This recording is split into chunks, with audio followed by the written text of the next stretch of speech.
ಒಬ್ಬ ತಾಯಿ ಸಾಯುವ ಮೊದಲು ತನ್ನ ಮಗನ ಬಳಿ ಒಂದು ಆಸೆ ಕೇಳಿದಳು. ಆದರೆ ಆ ಮಗನಿಗೆ ಸಮಯವೇ ಇರಲಿಲ್ಲ. ಕೊನೆಯಲ್ಲಿ ನಡೆದದ್ದು ಅವನ ಜೀವನವನ್ನೇ ಬದಲಾಯಿಸಿತು. ಸ್ವಾಗತ, ಇದು ಟಾಕ್ಸಿಕ್ ಟಾಕ್ಸ್.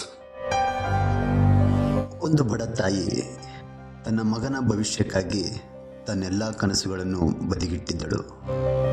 ಗಂಡ ಸತ್ತ ನಂತರ ಹಗಲು ಬಿಸಿಲಲ್ಲಿ ಕೂಲಿ ಕೆಲಸ, ರಾತ್ರಿ ಜನರ ಮನೆಗಳಲ್ಲಿ ಪಾತ್ರೆ ತೊಳೆಯುವುದು, ಕೆಲವೊಮ್ಮೆ ಹೊಟ್ಟೆ ತುಂಬ ಊಟವೂ ಇರಲಿಲ್ಲ.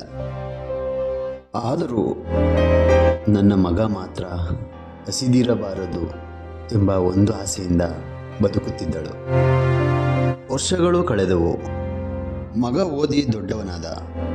ಒಳ್ಳೆಯ ಕೆಲಸ ಸಿಕ್ಕಿತು, ಒಳ್ಳೆಯ ಸಂಬಳ, ಒಳ್ಳೆಯ ಮನೆ, ಎಲ್ಲವೂ ಸಿಕ್ಕಿತು. ಆದರೆ ಅವನ ಜೀವನದಲ್ಲಿ ತಾಯಿಗೆ ಮಾತ್ರ ಸಮಯ ಇರಲಿಲ್ಲ.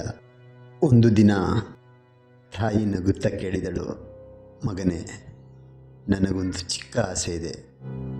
ಆ ಆಸೆಯಾದರೂ ಏನು? ಮಗ ಅದನ್ನು ನೆರವೇರಿಸಿದ್ದಾನ? ಅದಕ್ಕೆ ಉತ್ತರ ಭಾಗ 2ರಲ್ಲಿ. ಇದು ಟಾಕ್ಸಿಕ್ ಟಾಕ್ಸ್. ಕಥೆ ಇನ್ನೂ ಮುಗಿದಿಲ್ಲ.